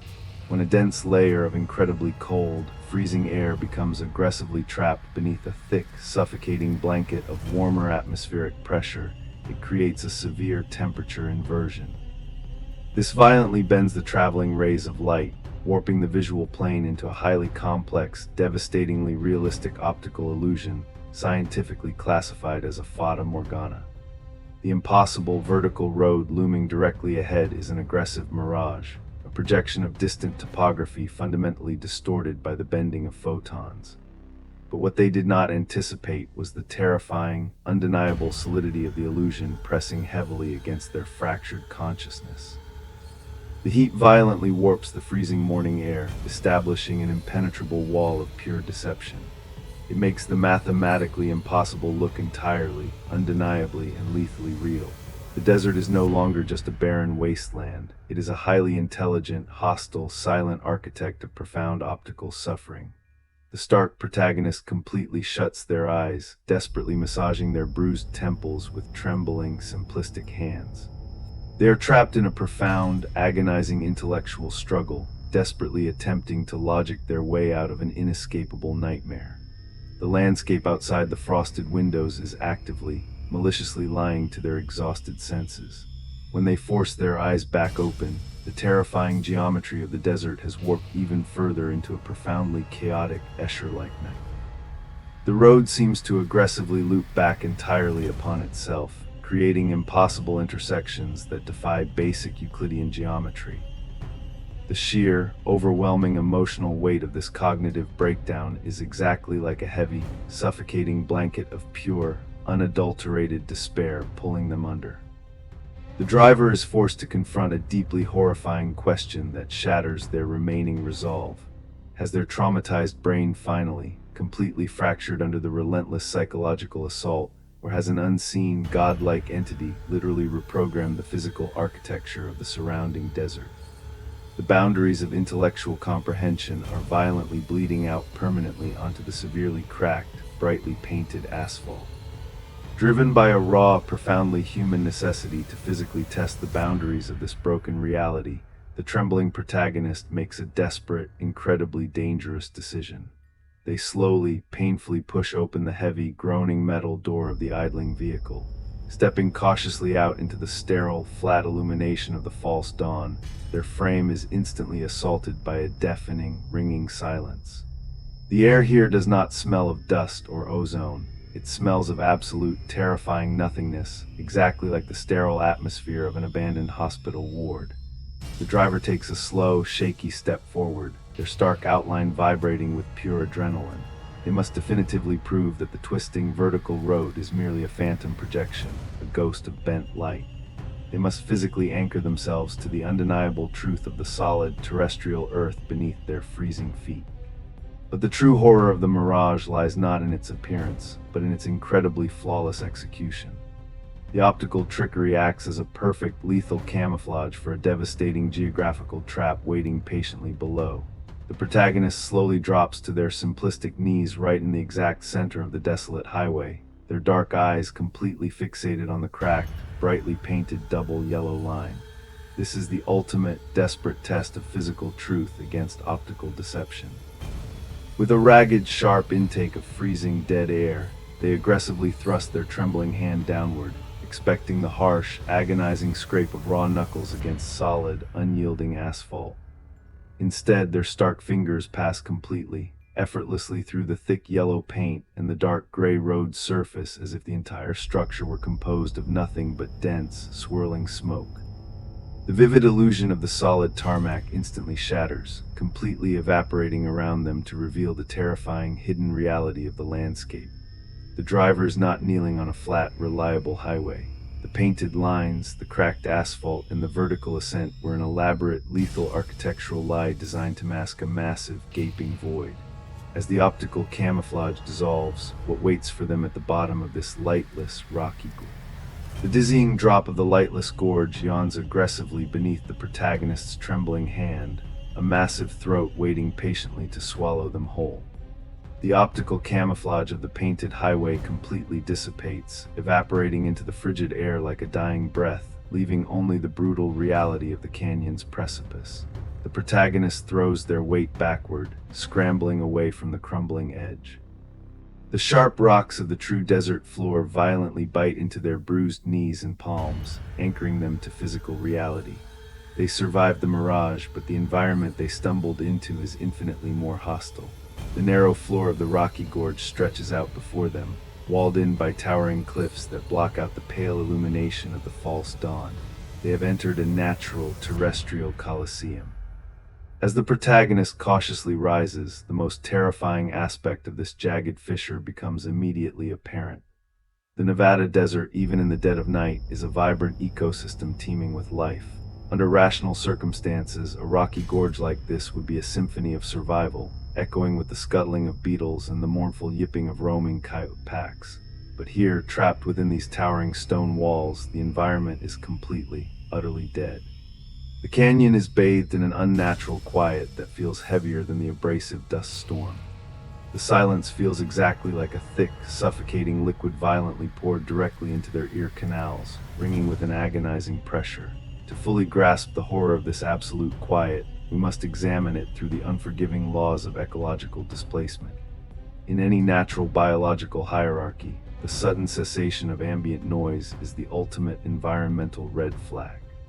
When the standard terrestrial hunters of the desert simultaneously go silent and bury themselves into the freezing earth, it is not a coincidence. It is an instinctual, terrified submission. It is the grim ecological reality that a superior apex terror has entered the territory. The silence is a collective, biological holding of breath, but what they did not anticipate was how this silence would weaponize their own biology. Stripped entirely of all external auditory input, the trembling driver becomes horrifyingly trapped within the chaotic echo chamber of their own terrified physiology. The frantic hammering of their bruised heart against their ribs sounds exactly like a rusted war drum echoing violently off the canyon walls. The blood rushing past their eardrums roars with the deafening intensity of a flash flood. The ancient instinct of being actively hunted forcefully bypasses the protagonist's rational intellect, hijacking their central nervous system. Their eyes frantically dart across the deep shadows cast by the jagged boulders, perceiving a lethal threat in every crevice. They cautiously move deeper into the winding throat of the gorge, desperate to avoid making the slightest sound. The air grows thick, carrying a heavy metallic stench. The metallic odor acts as an invisible tether, pulling the terrified protagonist toward a flat slab of pale limestone resting directly in the center of the narrow path. As they approach the monolithic rock, the dying false dawn reveals a scene of absolute, calculated butchery. Lying perfectly centered upon the cold stone are the violently mutilated, unrecognizable remains of an adult desert coyote. The initial rational assumption is the brutal aftermath of a territorial animal conflict, a natural tragedy of the harsh wilderness. However, as the protagonist forces themselves to analyze the scene with a cold, forensic detachment, the deeply unnatural reality of the slaughter shatters their fragile hypothesis. This was absolutely not a desperate killing perpetrated for the basic necessity of sustenance. The ruined carcass of the apex predator has not been devoured or torn apart by starving teeth. Instead, the fragmented remains have been meticulously, almost delicately arranged upon the flat limestone in a profoundly bizarre, highly complex geometric pattern. The severed limbs point outward at perfectly calculated, mathematically impossible angles, while the internal organs are displayed with a sickening precision, resembling a gruesome, symmetrical mandala of torn flesh and shattered. The blood has been purposefully smeared across the pale rock to connect the disparate points, exactly like a morbid alien constellation mapped onto the earth. This requires an undeniable, terrifying level of advanced, sadistic intelligence entirely absent from the natural animal kingdom. The unseen entity did not kill the coyote to feed. It constructed a deliberate, agonizing monument. The profound emotional beat of this horrific discovery completely paralyses the protagonist. The fragile hope of survival that kept them moving forward is definitively crushed beneath the weight of this highly intelligent psychological warfare. They are not merely fleeing a hungry beast, they are trapped in a twisted, calculated labyrinth designed by an architect of pure suffering. They stare blankly at the bloody geometry, unable to tear their eyes away. The silence of the canyon reaches an absolute peak, stretching the tension until the very air feels brittle. Then a single, incredibly tiny sound violently slices through the heavy quiet. High above them, a loose pebble is dislodged. It falls through the freezing air, striking the canyon wall with a sharp tick, before tumbling down and landing softly, directly at the paralyzed driver's trembling feet. Have they been watched this entire time? The sharp, microscopic click of the pebble striking the limestone echoes with the concussive force of a detonated bomb. The protagonist freezes, their gaze locked on the tiny harmless rock resting innocently against their bruised shoes. It is a terrifying, undeniable confirmation of an unseen audience. High above, nestled within the jagged, lightless crevices of the towering canyon walls, something incredibly heavy had shifted its weight. The paralyzing grip of raw terror instantly transmutes into a desperate, explosive kinetic energy. They spin around, abandoning the gruesome geometric butchery of the coyote, and frantically scramble back up the treacherous rocky incline toward the safety of the precipice. Their ragged breaths tear painfully through their dry throat as they finally reach the idling sedan, perched perilously on the edge of the illusionary highway. They are profoundly outmatched in the suffocating dark, effectively rendered completely blind against a highly evolved terrestrial predator. They desperately need to artificially manufacture a tactical advantage, a way to radically elevate their severely compromised perspective before the watchers finally descend. Driven by the frantic instinct to reclaim some fraction of situational awareness, the trembling protagonist forcefully pops the warped trunk of the battered vehicle. Amidst the rusted tire irons and frayed jumper cables, their bruised fingers desperately close around a heavy, rigid plastic case. It houses an emergency high-altitude flare drone, a specialized piece of search and rescue technology designed to illuminate vast stretches of hostile wilderness. This is a profound, calculated shift in the deeply terrifying dynamic of the night. The fragile protagonist is actively attempting to shed the pathetic, helpless mantle of the hunted prey, desperately reaching for the cold omniscience of a mechanized observer. They rapidly assemble the complex device on the freezing trunk lid, their bruised hands shaking violently as they unfold the carbon fiber rotor arms and activate the handheld monitor. The screen violently flickers to life, casting a harsh pale blue luminescence across their terrified face, a digital beacon against the overwhelming void. With a high-pitched mechanical whine that violently slices through the heavy ringing silence of the desert gorge, the four powerful propellers aggressively bite into the freezing air. The drone violently launches from the rusted steel surface, rapidly ascending straight up into the pale dead illumination of the false dawn. The physical protagonist is left completely behind on the dark earth, but their consciousness is instantaneously radically transferred. The narrative perspective dramatically shifts away from the trembling, deeply vulnerable biology on the ground, uploading directly into the cold optical sensor of the soaring machine. The small digital monitor acts as a powerful tether, streaming a flawless high-definition feed of the desolate topography rapidly unfolding far below. This sudden violent detachment offers a chilling clarity, completely separating fragile human emotion from the stark geometry of the physical environment, much like a detached spirit watching its own tragic demise. To truly understand the profound psychological impact of this elevation, we must explore the deeply calculated objective nature of the top-down perspective. When the human mind is aggressively ripped from its horizontal vulnerability and placed into an omniscient vantage point, the terrifying reality of the environment is brutally stripped of confusing shadows. The drone advanced infrared camera automatically engages, actively painting the complex maze of the deep canyon in stark, highly contrasting thermal gradients. The freezing rock formations register as vast oceans of deep abyssal blue, while the remaining pockets of ambient warmth glow with a faint violet. It is a terrifying map of a completely hostile world, actively rendering the complex labyrinth of the gorge with a merciless mathematical precision. But what they did not anticipate was how this clinical perspective would violently highlight their own profound vulnerability within the massive, intricate stone trap. The protagonist manipulates the small plastic joysticks, tilting the hovering drone camera straight down toward the crumbling edge of the precipice. The digital screen immediately reveals their stark form huddled desperately against the vibrating, idling sedan. From this great artificial height, the trembling protagonist looks devastatingly tiny, a fragile speck of terrified biology, completely swallowed by the massive, indifferent scale of the geological formations.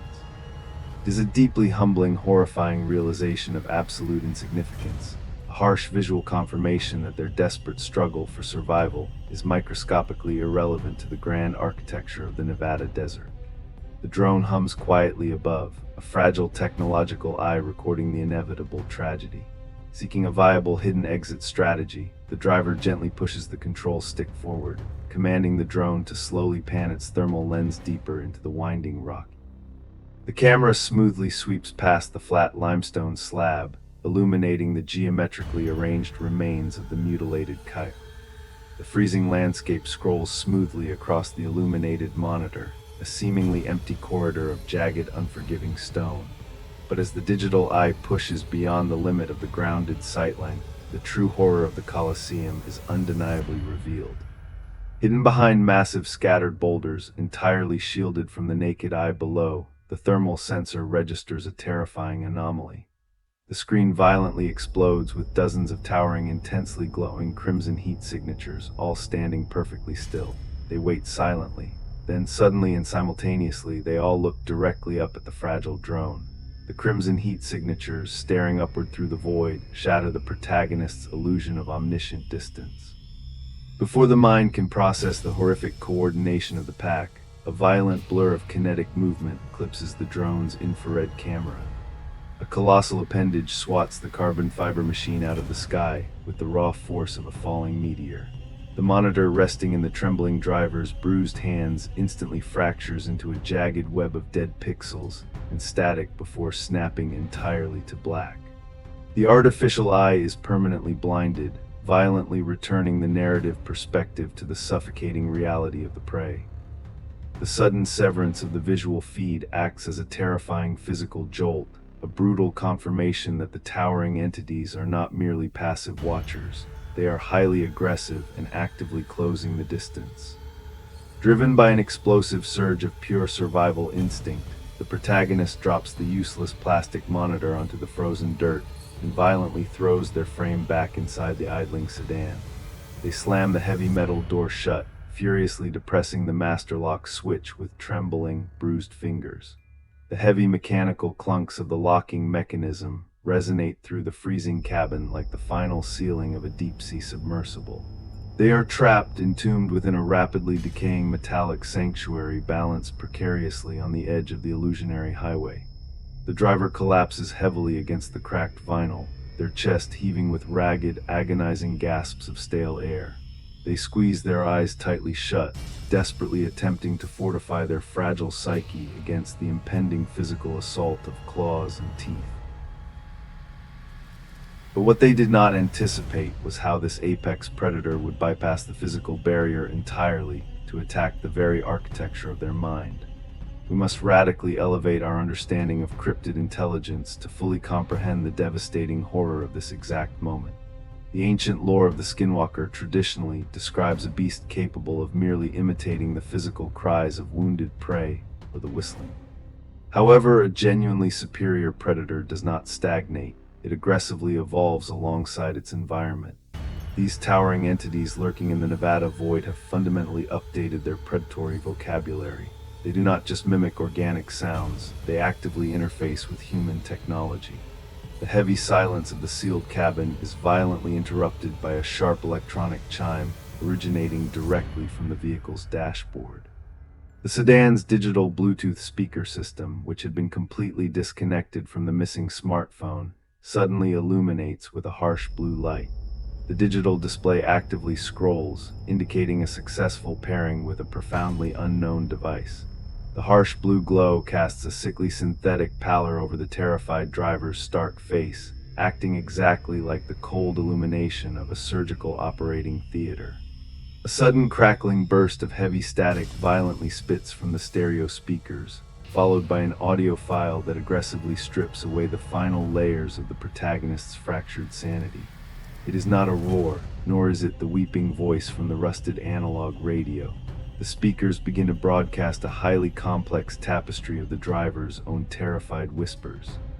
Every ragged exhale, every fractured whimper, and every frantic prayer uttered into the freezing dark over the last several hours has been meticulously recorded and weaponized.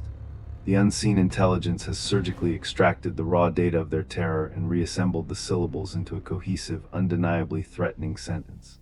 The familiar yet deeply corrupted voice reverberates through the cramped steel box, a toxic mirror reflecting their own absolute despair. Open the door, we. Cold, the stitched audio plays on a relentless, sickeningly perfect loop. The emotional violation of hearing one's own voice weaponized against oneself is a profoundly devastating psychological trauma. It violently bypasses the standard mechanisms of fear, striking directly at the fundamental core of personal identity. The driver curls tightly into a defensive ball upon the freezing seat, pressing their bruised hands brutally against their ears to block out the impossible broadcast. But the audio is pumped through the heavy speakers with a deafening volume, acting exactly like a corrosive acid aggressively eating through the fragile hull of their consciousness. The line between the internal mind and the external nightmare completely dissolves. They are being hunted not just by a physical beast, but by an architectural nightmare that actively wears their own terror as a sophisticated disguise. Is there any remaining shred of reality that has not been corrupted by the intelligence outside? As the corrupted, looping demand for entry reaches a deafening crescendo, the physical assault finally begins. The battered sedan's compromised electrical system violently surges, the dashboard lights frantically strobing in a chaotic, blinding rhythm. The vehicle itself seems to convulse, possessed by the invisible, localized electromagnetic field radiating from the approaching pack. The audio loop distorts into a deep, demonic pitch just as the heavy, rusted locks on all four doors suddenly betray their captive. The locking mechanisms rapidly click up and down in a chaotic, frantic frenzy. The steel pins shoot up and crash down, overriding attempts to hold them in place. The sanctuary is unlocking itself. As the frantic clicking reaches a blur of motion, a shadow eclipses the frosted window, and the exterior handle slowly begins to lift upward. The frantic, chaotic rhythm of the locking mechanisms reaches a terrifying crescendo before failing entirely, culminating in a heavy, metallic thud that seals the protagonist's doom. The driver does not even have the fraction of a second required to lunge across the freezing vinyl seat and manually hold the lock down. The exterior handle of the battered sedan does not simply lift. The entire heavy steel door is violently, effortlessly ripped entirely off its rusted hinges with the sickening shriek of tearing metal. The freezing, abrasive air of the Nevada void instantly floods the cramped cabin, completely stripping away the final, pathetic illusion of the mechanical sanctuary. The suffocating darkness of the outside world aggressively pushes inward, but the true horror is the massive, physical entity that now occupies the gaping, jagged threshold. The psychological warfare has brutally concluded, making way for the terrifying, visceral reality of the apex predator of the desert highway in full, uncompromising detail. We must strip away the comforting, dusty layers of ancient folklore and superstitious awe to truly comprehend the entity blocking the starless sky. We must look upon this nightmare not as a mystic phantom, but with the cold, utterly terrified eye of a cornered anatomist forced to witness a biological impossibility. The towering pale walker leaning into the violently exposed cabin is a horrific, towering amalgamation of evolutionary missteps. Its flesh completely lacks the protective pigmentation required for diurnal survival, boasting a translucent, sickly white skin that seems to faintly glow in the absolute dark. It is an epidermis perfectly adapted for the lightless depths of subterranean cave systems, stretching tightly over a rigid, alien skeletal structure. A dense map of dark, pulsating veins is completely visible just beneath the surface, throbbing with a thick, frozen fluid that actively defies mammalian biology. The creature stands as a towering monument to predatory adaptation, a living fossil unearthed from the absolute deepest, coldest depths of terrestrial hell. But what they did not anticipate was the profound, paralyzing emptiness waiting within the creature's massive skull.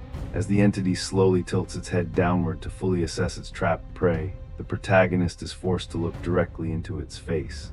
The eyes are not human, nor do they reflect the feral, calculating intelligence of a standard apex predator. They are massive, completely black, bulbous orbs that aggressively dominate the upper half of its skull. These terrifying sensory organs completely lack pupils or irises, having evolved specifically to absorb the absolute faintest, microscopic trace amounts of scattered photons in a completely lightless ecosystem.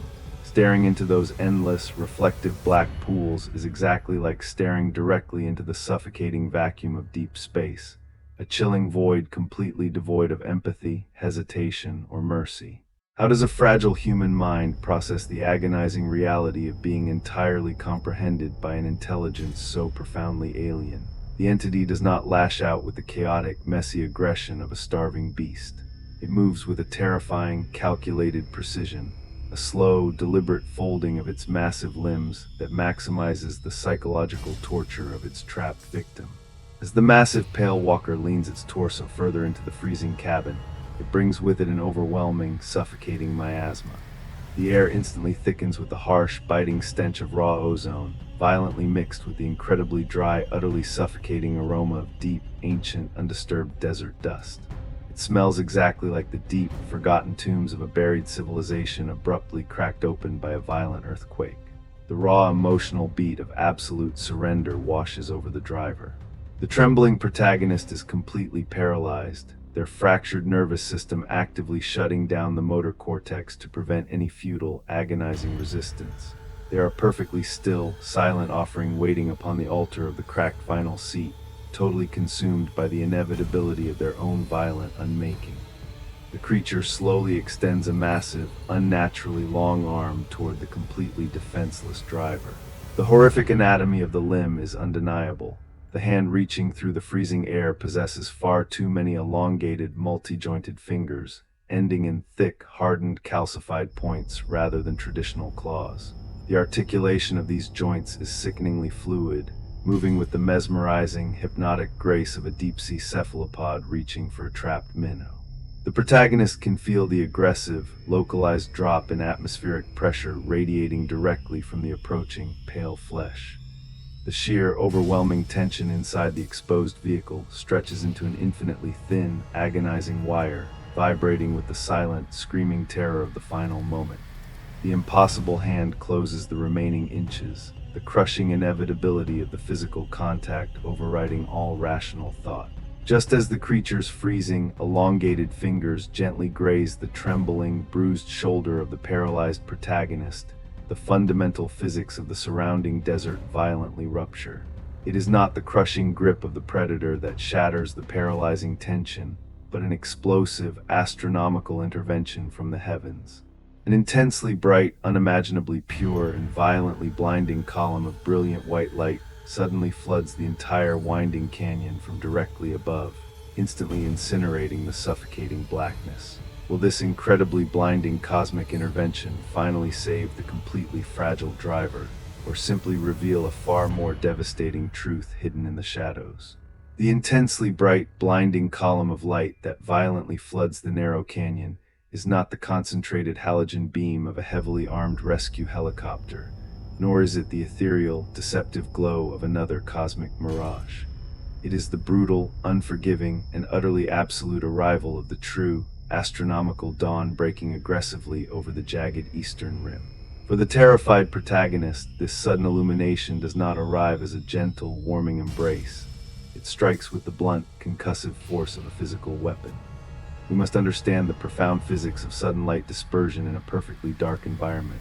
Trillions of high-energy photons aggressively cascade down the towering limestone walls, instantly bouncing, fracturing, and multiplying as they violently eradicate every single microscopic shadow harboring within the rocky gorge.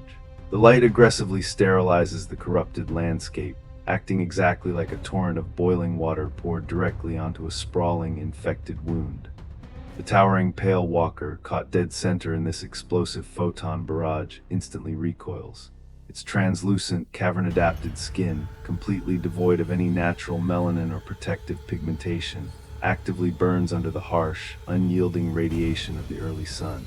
The entity does not simply back away. It violently contorts, its impossible, multi-jointed limbs snapping backward in a chaotic, desperate frenzy to escape the agonizing illumination. It releases a sound that completely defies terrestrial biology.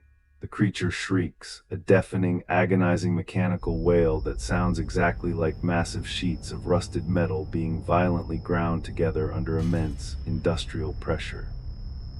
The raw acoustic force of the scream violently shakes the heavily dented frame of the idling sedan, forcing the exhausted protagonist to aggressively press their hands against their ears. But what they did not anticipate was the terrifying, liquid speed of the apex predator's desperate retreat. In a chaotic, terrifying blur of pale limbs and violently shifting shadows, the massive entity throws itself backward, aggressively scrambling up the sheer, jagged face of the canyon wall. It moves with the frantic, repulsive agility of a fleeing arachnid, plunging itself deep into the dark, lightless sanctuary of a narrow cave system etched high into the limestone. The grinding shriek abruptly cuts off as the creature is entirely swallowed by the deep, subterranean earth. The sudden, absolute removal of the apex threat leaves behind a vacuum that is instantly filled by the devastatingly ordinary, mundane light of a regular desert morning. The harsh, aggressive, terrifying Nevada wilderness is instantly, violently reduced to a simple, quiet landscape of dry dirt and baking rock. The raw, emotional beat of survival finally, slowly begins to wash over the traumatized driver, but it offers absolutely no comfort or warmth.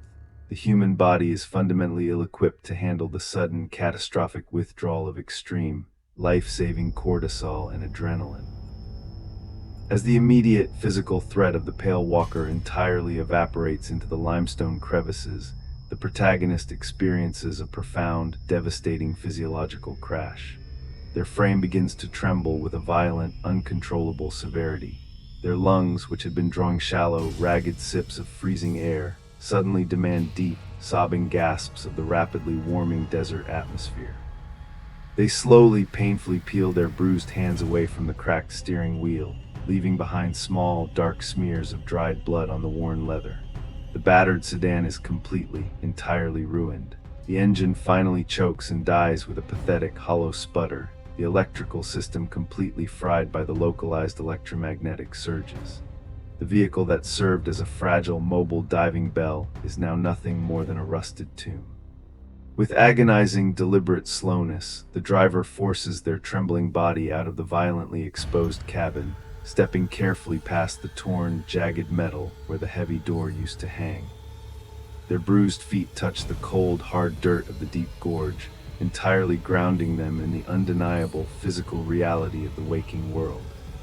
The deafening, ringing silence of the night is completely gone, replaced by the soft, mournful whisper of a dry morning breeze actively winding through the tall canyon walls. They begin the long, agonizingly silent walk back toward the illusionary highway above, every single slow, painful step echoing with the crushing weight of their impossible survival. The mind is entirely fractured, heavily scarred by the sheer, unadulterated trauma of witnessing the deeply hidden, terrifying mechanics of a hostile, unseen ecosystem. They desperately crave the numbing, mindless comfort of civilization, the bright lights of a crowded city. As the deeply exhausted and traumatized protagonist slowly trudges up the steep, jagged, rocky incline, a terrifying, localized numbness aggressively blooms across their exposed left side. They fearfully look down at their shoulder, exactly where the impossible, freezing fingers of the pale entity had gently grazed their fragile form. The stark, horrifying realization is profoundly devastating. The skin there is perfectly, permanently frozen solid, locked in a tight, crystalline web of dead tissue that actively radiates a deep, unnatural cold. It is an undeniable physical scar of the absolutely impossible, a permanent brand proving the nightmare was completely real.